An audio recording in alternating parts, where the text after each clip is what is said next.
Kate here. Today we have an interview with Kelly. She's a specialist that helps people who have Hashimoto's go from their diagnosis to what to do next. And this is a super important topic. It really underscores why online courses can make a huge difference, because for some of us, we may have conditions or diseases or struggles that it may feel like we're alone and there's no one out there for us. So having somebody who has been through it and is compassionate and knowledgeable and can give really good, helpful advice and structure to how to change our lives to help support ourselves, these types of courses are invaluable and they can make a huge difference in the lives of other people.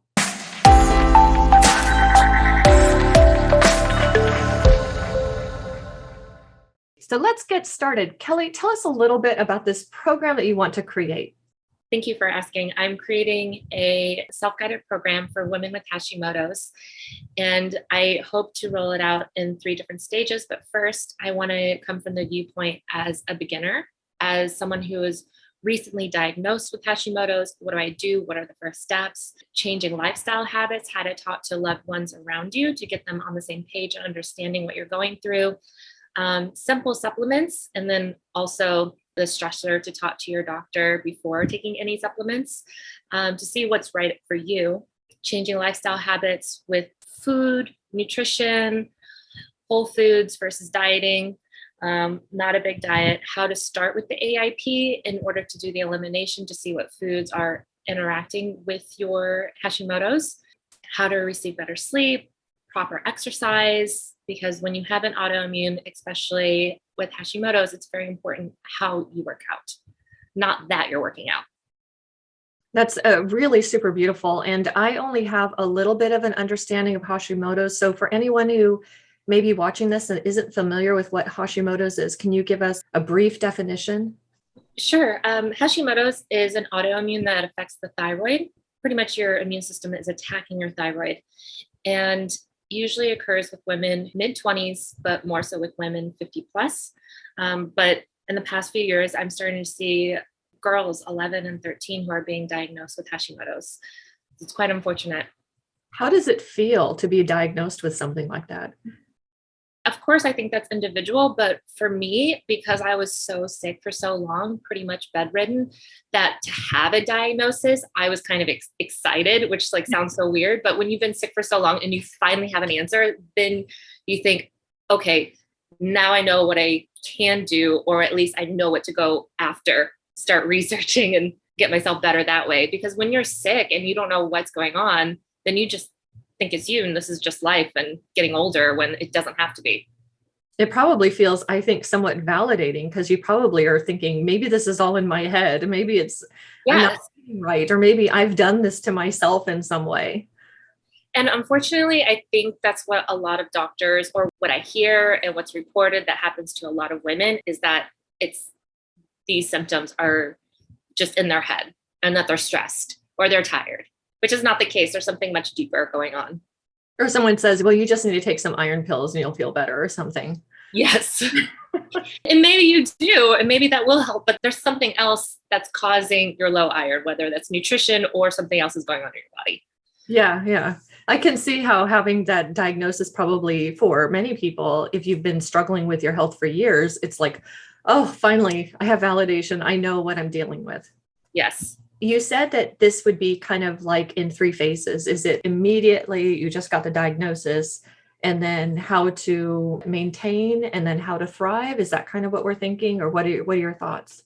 Yes, I like that you go to maintain or thrive, because I didn't think about those aspects, but as a beginner, it's where do you start? And this is immediately available, and you work through this course as the things that I mentioned earlier about better sleep. And then when you get into the intermediate, then we'll start talking about detoxing pathways. That's more than just like the dry brushing, the castor oil packs. We'll get a little bit deeper into maybe supplementation on the detox factor. Also about certain genetics, the MTHFR mutation gene that many people with autoimmunes have. And then when we go into the advanced course, then it go deeper into the exercise and specific supplements. Why is this particular course so important to you? Well, I was diagnosed with Hashimoto's in my mid-20s. And I had already been exhibiting symptoms for years at that point. And my doctor told me at the time that Hashimoto's was just hypothyroid, that it's the same thing. All I needed to do was take my medication and I would be fine. But looking back now, I had already started exhibiting symptoms of hyper and hypothyroidism by the time that I was 20, when I was in school and I was working 3 or 4 jobs at a time and I had a full course load. I was completely stressed. I ate the worst of the worst every day, hot dogs, fried rice. That was like my staple, never had a veggie. So I think that lifestyle also contributed and helped initiate the Hashimoto's onset. I had done a little bit of research at that time when I was 25, but there wasn't that much information out there. I think there was one book that I could find. And the second time I was diagnosed, I was 32 and had just went for a second opinion for another doctor. I forgot that I had Hashimoto's. I was so sick at that time and brain fog was so bad that I just knew something was wrong, but I couldn't remember. My symptoms were so severe that people would be speaking to me and I couldn't understand what they were saying. It sounded like a different language. I was losing a lot of hair. I couldn't get out of bed. I was so tired. And I felt like I could never develop a life like this. There's no way that like kids could ever enter the picture because I couldn't take care of them. I couldn't get out of bed to take care of myself. And so thankfully it was that second doctor that I had a second opinion. He told me that was Hashimoto's and told me what it actually was. He started helping me get better. And then it was when my brain fog was clearing up that I remembered that I had been diagnosed years earlier.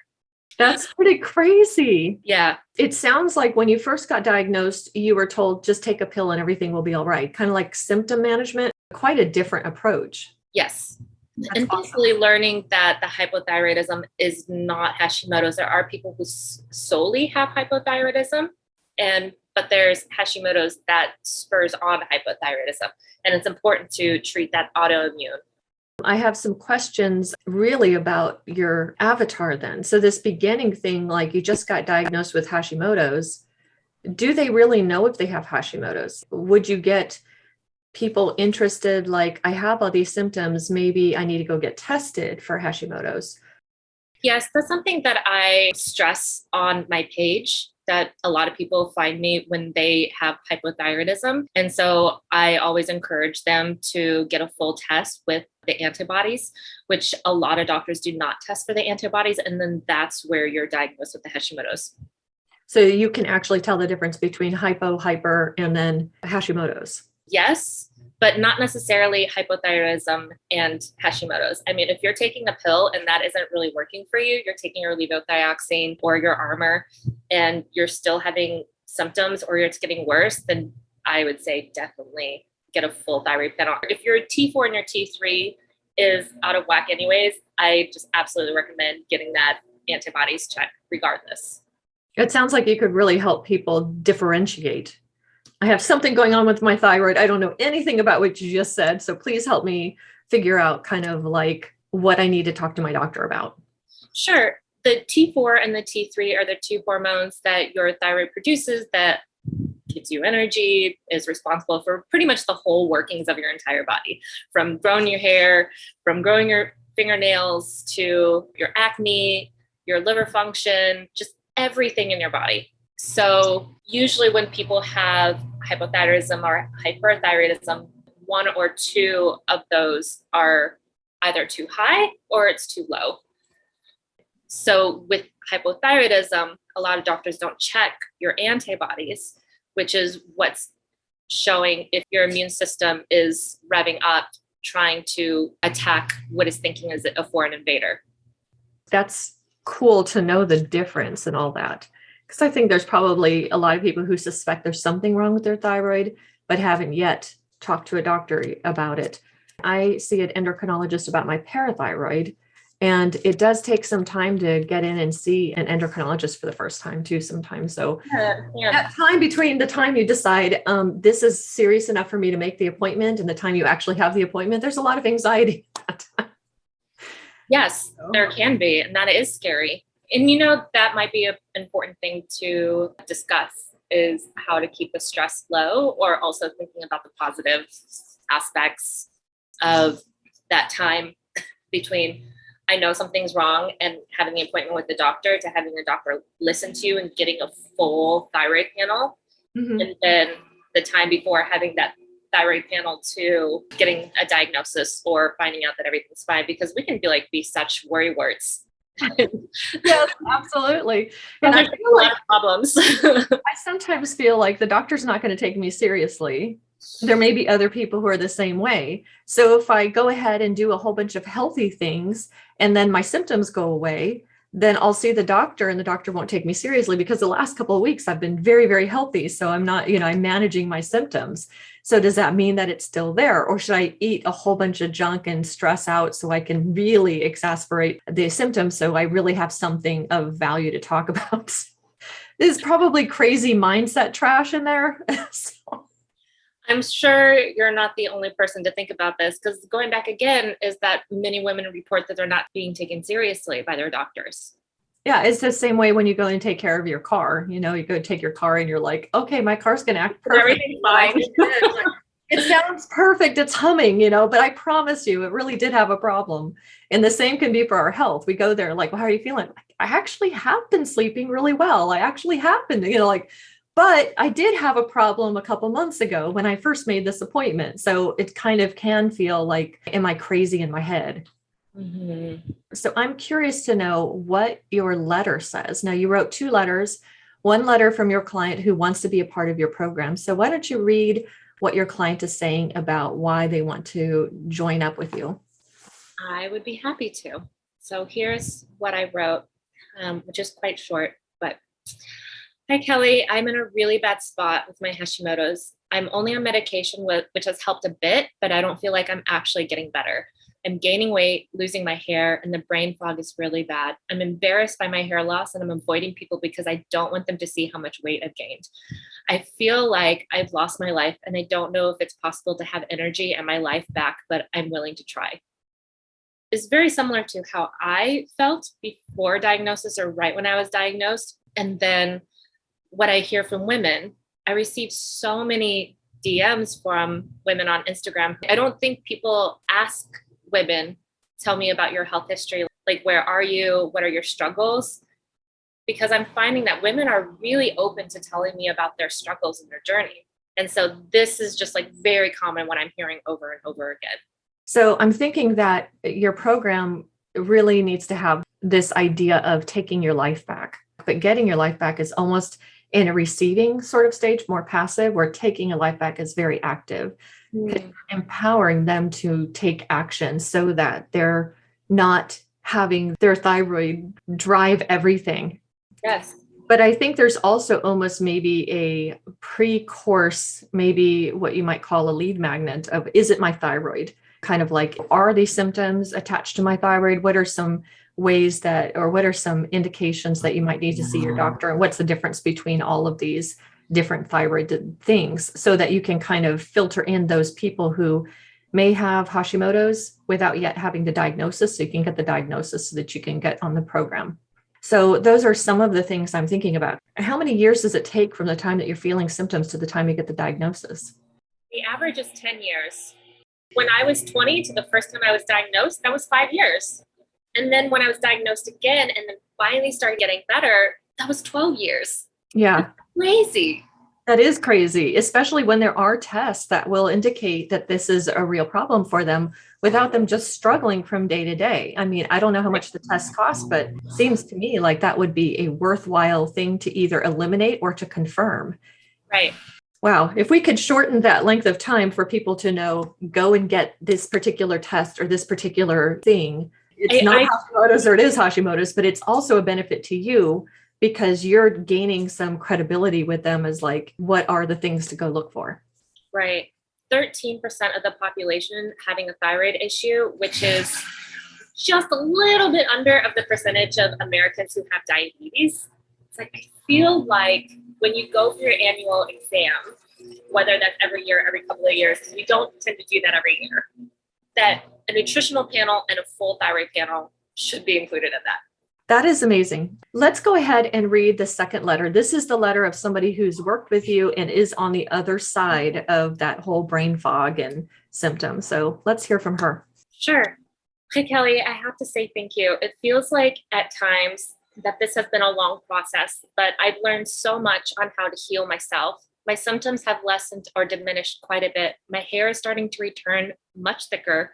My energy is better, and I can finally get through a whole day. I've learned how to make meals on a budget while batch cooking, while increasing my digestion, which I believe has helped substantially with my bloat. For the first time, I feel hopeful. I can finally heal fully. I've been inspired to continue my health journey, and I hope to achieve remission. Oh, that's beautiful. Now, one of the things I'm always looking for in the first letter is I'm looking for where they are before they start and what are the motivations. The motivation was really clear. They want to get their life back. And it's clear you've described in pretty good detail, probably not full detail, but in pretty good detail what their life is like before. And then after, usually we like to have this beautiful state where everything is awesome. And it isn't awesome in this particular letter, but I think that is exactly where it needs to be for the beginner phase, right? That's what I was thinking, because when I work with clients, and then even for myself in my healing journey, there's times where you're feeling so much better, and then you have a flare, and it's learning to take care of yourself so those flares get less and less. Also, not as strong, powerful, taking over your life to where you feel like you can keep on going. And then I don't fully believe that in taking one course is going to heal everything. And I'm very wary of working with a single doctor, a single health coach. When I see programs out there that are like, everything's going to be much better after this, that you're going to be completely healed. And I don't feel like that's the case. It took a long time to get to this part in your life to where you're that sick, not knowing how you got there, of course, because we're living life. But then it takes a long time to get out of there. Yeah, I agree. I think even if you're doing the right things, it's going to take time for your body to repair and heal. So you could be like, maybe on day one, you're struggling and suffering, and day two, you're doing everything right. Everything right. You're still not going to feel perfect or better because you did everything right on day two.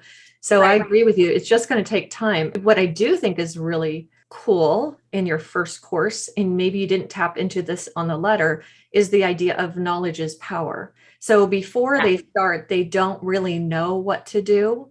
And as a result of their course, even though they're not feeling well, they know how to do the batch cooking. They know what they're supposed to be eating. They know how to support their life in a way that is moving towards health. You know, they're making long-term decisions instead of eating the hot dogs.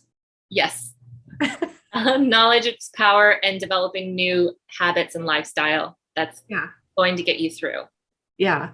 So I think when you finish a course, you want to know, what are they able to think, feel, and do as a result of your course? So they're doing a lot of the right things. They're feeling maybe not fully healthy, but they're feeling hope, and they can feel like having energy to the end of a day, probably maybe very different. And in contrast, it could be amazing for them, right?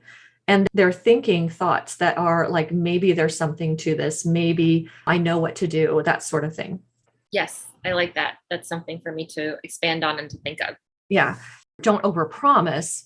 But I think there's also, don't belittle what that feels like to, that validation, that whole thing. I think that's fabulous. I think this first course could have a lot of really interesting content in it, not just the videos and the way that you can connect with them. By the way, having videos with you, talking to them and connecting to them with your personal experience is going to be powerful, because they may or may not know other people who have Hashimoto's, and maybe other people who they know who have it aren't even like talking about it. So maybe they know somebody, but they don't even know that that person has it. Because I find it interesting that you said 13% of people are diagnosed with some sort of thyroid problem, because that means 13% of the people that I know are likely diagnosed with a thyroid problem, but I don't know about it. Right. Yeah. And then maybe they don't know either because the symptoms aren't that bad, or they've had other testing done and just not the specifics that they need. And they just don't know what to do. Yeah. I wonder what percentage of that 13% are actually just taking a pill a day and managing their symptoms versus, I want to support myself and do self-care. In this particular case, means a radical change in the way that I support my life. So radical change in the way that I eat. They may not be willing to clean out their pantry and I would say it's a very high percentage. I don't know. I don't think that's been studied out there, but just talking to people in my own life, family and friends, and then potential clients. I mean, you just hear from people that, yeah, I would like to change, but I'm not going to. Well, I think that was your first response when you first got diagnosed, right? Well, there wasn't that much information out there. And then I believed my doctor. That's true. That's true. So I wonder how many other people are like that with doctors like that. Yes. And there are wonderful, tons of other doctors out there who are willing to help you and know what to do. Some don't. Yeah. And if you have a doctor who says, just take a pill, you don't have to change your life. And then they're listening also to you. On the one hand, my doctor with all these degrees says, take this pill and everything's going to be fine. And my friend Kelly is going crazy about me needing to change everything. Who am I going to believe? It's easier for the doctor, you know? Yes. So they may have to go through their 10 or 13 years later before they're like, okay, my hair is falling out. I've got no energy. I can't take care of myself. And hopefully people are willing to make a change before that. But we know from our own personal experiences that sometimes we're in need of transformation, but we're not ready for it. Right. It's kind of sad that our human condition is that it has to be really bad for us to change. Yes. And there is that saying, you're not going to change unless the pain of same is greater than the pain of change. I have to believe that not everybody feels that way, but I do think that is a pretty good rule of thumb, unfortunately. Yeah. I have some really cool ideas about this first course. So this first course, like I said, having these videos where you're connecting is super ideal, and sharing a little bit about who you are, what is possible, what you felt like back then, because even if they don't feel as bad as you did when you made the change, if they see that is my future if I don't change. And I really am not a huge fan of fear tactics, but in a case like this, where if you continue to eat poorly and not get the rest you need and not support yourself, if you continue to abuse yourself, the consequence is quite dire compared to a normal person who's abusing themselves in this way. I mean, it's never a good idea to, eat a bunch of junk food and not take care of yourself. But I mean, when you have an autoimmune disease, I think it can be even worse because you already have this condition that's making it worse for you. So if you share what that looked like for you before you made that transformation, it becomes, I have a choice. I can have a future, where I'm in bed and my hair's falling out and I don't have enough energy, or I can have a future where you look like you're thriving. You look like your skin is clear and your mind is clear. Your eyes are clear. You look like you are not suffering. Maybe you are, but you don't look like you're suffering. I didn't know it was possible to feel this good from where I was when I was sick. That's what I have to say about that. And I definitely want to give that hope to other people that it is possible to get better. Yeah, you need to say that. Exactly. Just like you said it, because I could feel it. All right, I'm going to try not to cry. Okay. I absolutely appreciate. Awesome. This is one of the reasons I love what I do, because I've created hundreds of courses, and I think all those courses really, really mattered. These were courses that help people do their jobs and help them do well. And I feel like when people go to do their job, they don't want to do it poorly. So I've always felt like there's a really good value in what I create.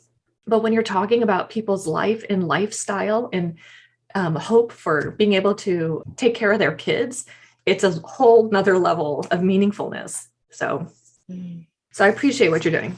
In addition to these videos where you're reaching out and showing this level of connection and telling your stories and connecting with them in a way that allows them to paint a picture of what can happen when they don't take care of themselves and what can happen if they do take care of themselves, that they can feel better.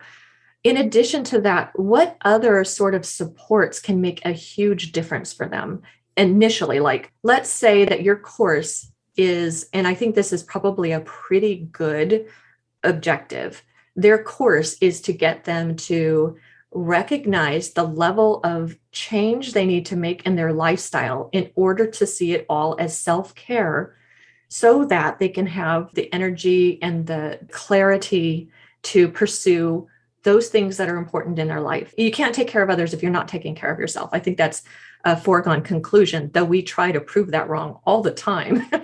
So in addition to these videos, what other supports can you provide for them? Like, can you do a 5-step checklist of the things that you need to do radically? Like, go in your pantry and remove all these items And here's your first week of go grocery shopping, look for these type of items, these types of supports that allow them to make an immediate and significant change. I do currently provide free of charge for people who come to my Instagram page or start following my newsletter, a supermarket guide, which will help you and then also other people in your family, because maybe nobody else in the family is going to get rid of gluten or dairy.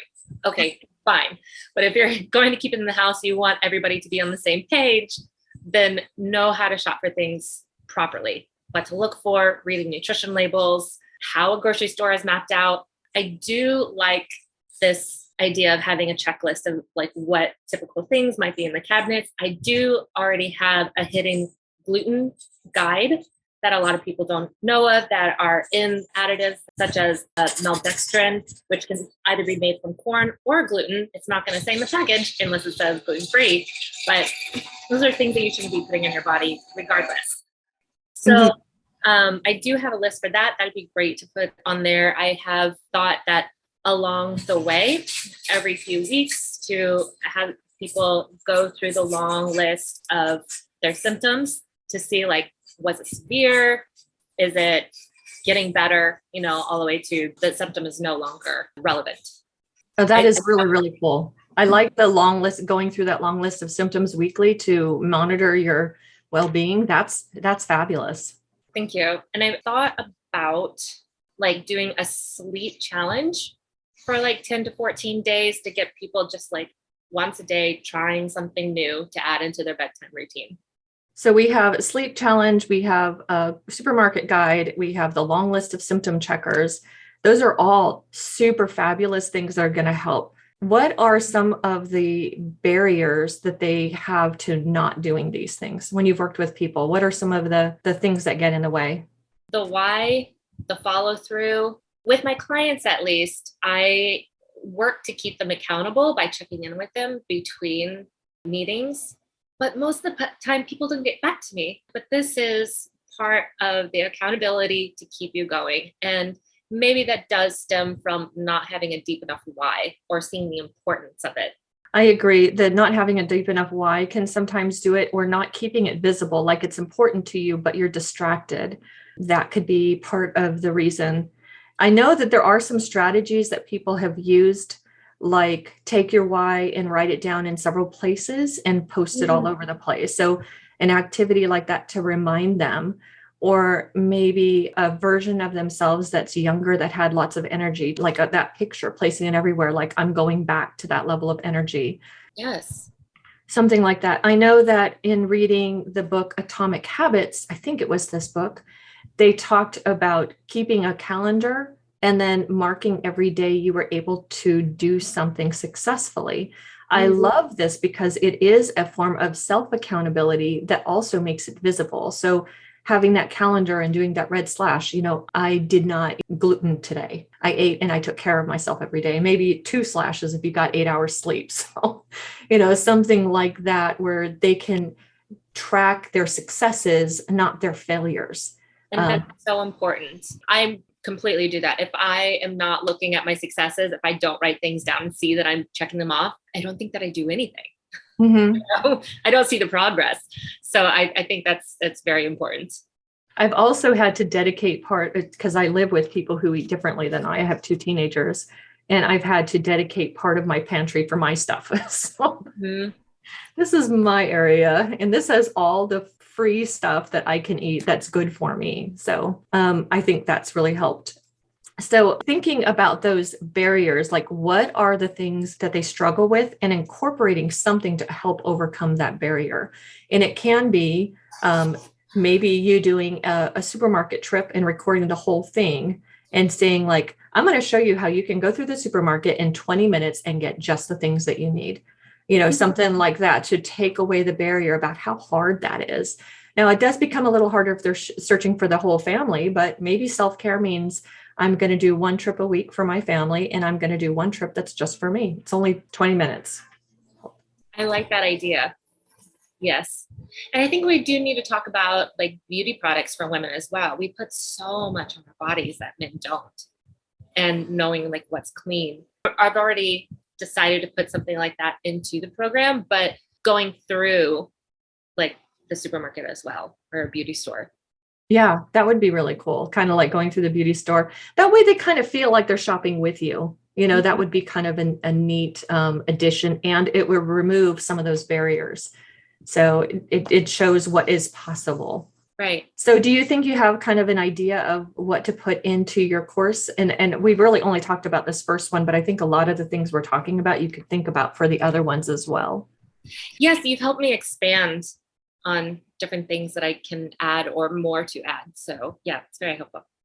All right, Kelly, it was wonderful talking to you. I love what you're doing, and I hope to hear more from you. I will let you know how it goes. And thank you so much. And I will talk to you later. All right, take care. Bye. Bye. Oh my goodness. Thank you so much, Kelly. That was such a great interview. And I'm so grateful for the work that you are doing. For anybody who watched that interview and is interested in connecting with Kelly, check out the links below. And if you're interested in connecting with me, my links are below too. Be sure to like and subscribe. Have a beautiful day.